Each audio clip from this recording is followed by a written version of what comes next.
सजग नागरिक टाइम्सच्या बातम्या मिळवण्यासाठी सबस्क्राइब करा, बेल आयकॉन क्लिक करा।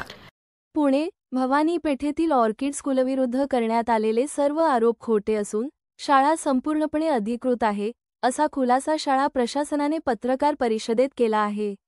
नव महाराष्ट्र शिक्षण संस्थेद्वारे संचालित ही शाळा सन 2003 पासून सुरू असून सध्या 1500हून अधिक विद्यार्थी येथे शिक्षण घेत आहेत।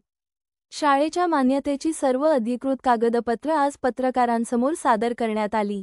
शाळेचे चेअरमन नासिर खान आणि सचिव शाहिदा नासिर खान यांनी सांगितले की काही समाजकंटक आणि बिल्डर गट शाळेची बदनामी करत असून हे आरोप वैयक्तिक फायद्यासाठी केले जात आहेत।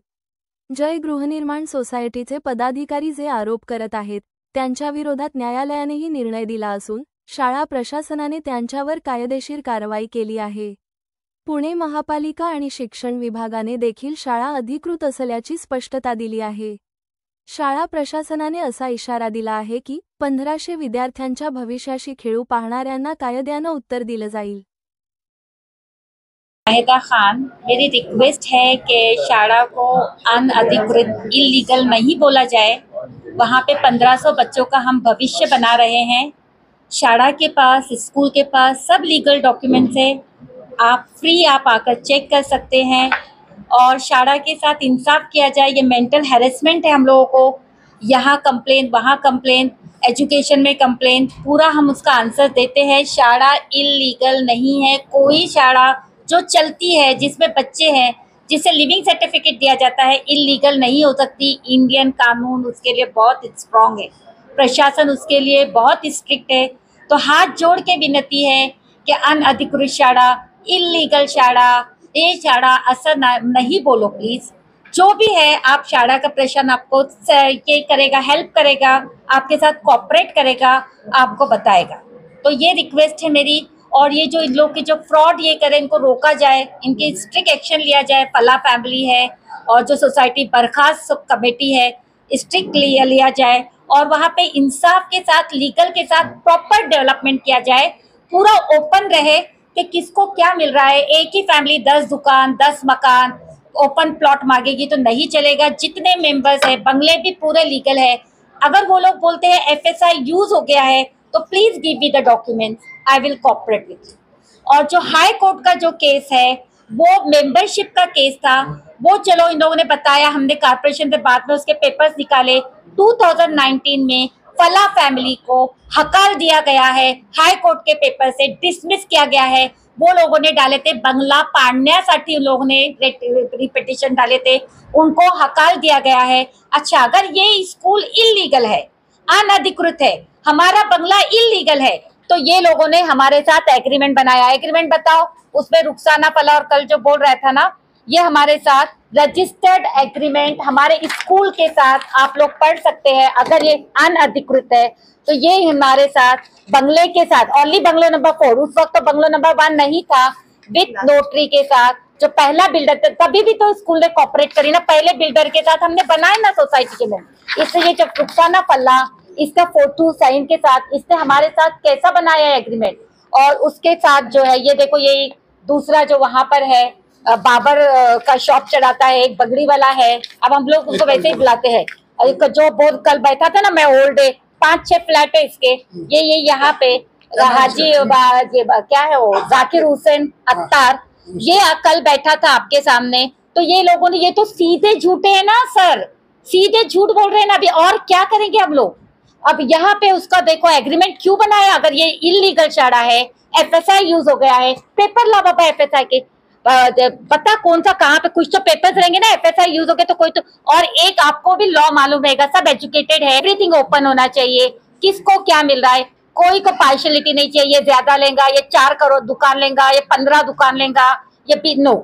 जितने मेंबर है सबके साथ इंसाफ हो, विद बंगलो वाला, घर वाला, बिल्डिंग वाला, सबके साथ इंसाफ होए और सबको बराबर इक्वल ये मिले। बिल्डर भी अपना प्रॉफिट निकाले और हमको सबको, एक ही फैमिली को या 2-3 कमेटी मेंबर है जिनको 2 दुकान एक्स्ट्रा बनता है, 2 फ्लैट वो नहीं हो जाए, सबको एक्स्ट्रा मिला जाए। मेरी हाथ जो, और शाला के लिए प्लीज, उसके लिए इलीगल वर्ड अनधिकृत शाला, ये शाला नहीं, शाला ऐसा नहीं होती। हमारे इंडियन कानून में उसके लिए बहुत स्ट्रिक्ट लॉज है। मी गेले वर्ष 28 वर्ष त्या सोसायटीमध्ये राहायला आहे. अजूनपर्यंत काय जनरल बॉडीची मीटिंग नाही. मागच्या वर्षी 16 मे 2024 रोजी आम्हाला एविक्शनची नोटीस दिली बिल्डरने. मी त्यांना वकिला थ्रू जाब मागल्या की पहिले जो बिल्डर आहे त्यांचे आम्हाला NOC द्या, त्यांचे मिनिट्स वगैरे आम्हाला द्या. त्याचं अद्यापपर्यंत काय आम्हाला आलेलं नाही रिप्लाय बिल्डरकडून. दुसरं असं की 4 जुलै 2019ला रिडेव्हलपमेंटसाठी महाराष्ट्र शासनाने काय नियम लावून दिलेले, त्या नियमाची पायामल्ली करून यांनी ते डेव्हलपमेंट प्लॅन सगळं हे केलेलं आहे. आणि आम्ही आता 5-6 लोक तिथं राहायला आहे ज्यांनी MOUवरती सही केलेली नाही. दुसरं असं की हे जे लोक आहे जे माझ्यातर्फे एवढे लोक आले तेवढे, याच्यामध्ये 90% जे ओनर आहे त्यांनी आपले फ्लॅट जे विद्यार्थ्यांना भाड्याने दिलेले आहे आणि ते बाहेर राहतात. तर त्यांना काय फरक पडत नाही विद्यार्थ्यांनी भाडा दिला काय आणि बिल्डरने दिलं काय. यासाठी ते असा एक्सप्रेशन चालतं की हे लोक माझे बरोबर आहे, याच्यामध्ये कुठे हे नाही. आणि त्याची एक महत्त्वाची अट आहे की जोपर्यंत विकासक तुम्हाला सर्व खात्याची परवानगी आणून देत नाही तोपर्यंत गाडेधारकांनी आपल्या गाड्या रिकामे करू नये. स्पष्ट अर्थ आहे याच्यामध्ये. दुसरं असं आहे की तुम्ही 14 दिवसाची नोटीस द्यायला पाहिजे रिडेव्हलपमेंटला सगळ्या मेंबरला. त्याची काय पूर्तता नाही. परत तुम्हाला आर्किटेक्ट नेमायला पाहिजे, सोसायटीचा लीगल ॲडवायझर लोटायला पाहिजे. काय त्याची हे नाही. मी जे सोसायटीचा मेंबर आहे, माझा बिल्डिंग फ्लॅट आहे तिकडं. तिकडच्या प्राधिकृत चेअरमॅन केविन सनी यांनी मला मृत घोषित दाखवलं आहे.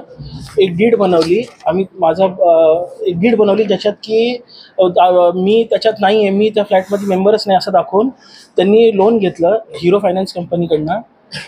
17,76,000चं लोन घेतलं आहे आणि ते पैसे त्यांनी कुठं वापरले ते त्यांना ठाऊक आहे. आणि अजून एक फसवणूक झाली आहे, रुक्साना फल्ला ही त्याच्यात त्यांनी सपोर्ट केला आहे. 2019मध्ये शेअर सर्टिफिकेटवर माझं भावाचं नाव आलं आहे. 2006च्या आय रजिस्टरवर इकडं नाव कसं काय आलं, तर 2019मध्ये शेअर सर्टिफिकेटवर नाव आहे. हे 2006मध्ये आय रजिस्टरवर नाव आहे आणि हे डीड बनवलं आहे 2024मध्ये. आणि ह्याच्यात रुक्साना फल्लाचा हा लेटर पण आहे ज्याच्यात तिने कन्सेंट दिलं आहे की त्याला एकच भाऊ आहे म्हणून. हालांकी आम्ही दोघं जुळे आहोत. तर तसं आम्ही त्यांनी ॲफिडेव्हिट केलं आहे. हा ॲफिडेव्हिट केला की मला फक्त एकच मुलगा आहे. माझ्या मम्मीने आणि माझ्या भावाला पकडून रुक्साना फल्ला यांनी नाही रजिस्टर्ड डॉक्युमेंट आहे त्यांनी तयार केले. मी ना आम्ही खडक